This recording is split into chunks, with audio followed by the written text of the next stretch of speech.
ariwo ìbànújẹ́ inú mà sọ nínú ṣọ́ọ̀ṣì Celestial kan tó wà ní agbègbè Ọbalẹ́ndé ní ìlú Òṣogbo yẹn ní ìpínlẹ̀ Ọ̀ṣun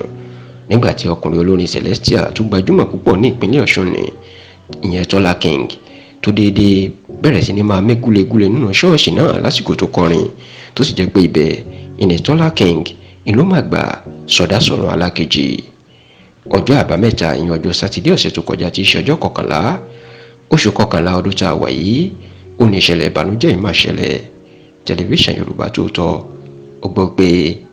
àsìkò tí àwọn ìjọ Celestial náà tí wọ́n ń ṣe àjọ̀dún ìní wọ́n pe àwọn oríṣiríṣi olórin láti wá kọrin èyí tí ajínrere Tọ́lá King tóun náà jẹ́ ọ̀kan nínú wọn. A gbọ́ pé lẹ́yìn tí Tọ́lá King kọrin tán inú bẹ̀rẹ̀ sí ni máa mí ìyẹn pé kò lè dá mí dáadáa mọ́ tó sì ń pariwo pé ara ni òun. Níṣẹ́ la gbọ́ pé àwọn ìjọ náà wọ́n sáré dìde sí ìtọ́jú Tọ́lá King tí wọ́n ń tọ́jú ẹ̀ kó tó di pé wọ́n gbé lọ sí ilé ìwòsàn kan.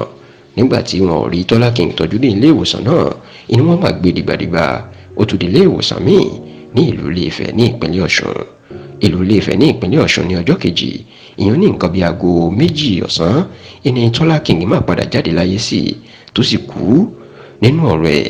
alága ẹgbẹ́ àwọn olórin Celestial ní orílẹ̀-èdè yìí ìyẹn Celestial Performing Artists Association of Nigeria ẹ̀ka tìpínlẹ̀ Ọ̀ṣun ajínrere Tèmítọ́pẹ́ Awóṣìkà ó fìdí ìṣẹ̀lẹ̀ ìmúlẹ̀ o oníròyìn ìbànújẹ́ ìṣẹ̀lẹ̀ ìbànújẹ́ pátápátá gbà ní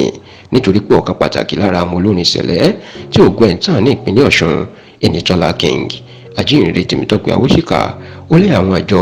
tí Tọ́lá King lọ kọrin fún níbi tí wàhálà náà ti ṣẹlẹ̀ ó ná gbìyànjú agbára wọn tọ́jú Tọ́lá King níwọ̀nba àti agbára wọn mọ́ ṣùgbọ́n tó ní ẹlẹ́mìí padà gbà tó sì ní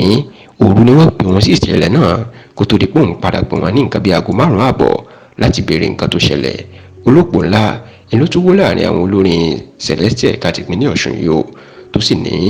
inú ìbànújẹ́ ìní ọ̀pọ̀ àwọn bà nítorí ikú Tọ́lá King ó já àwọn láyà ó sì bá wọn ní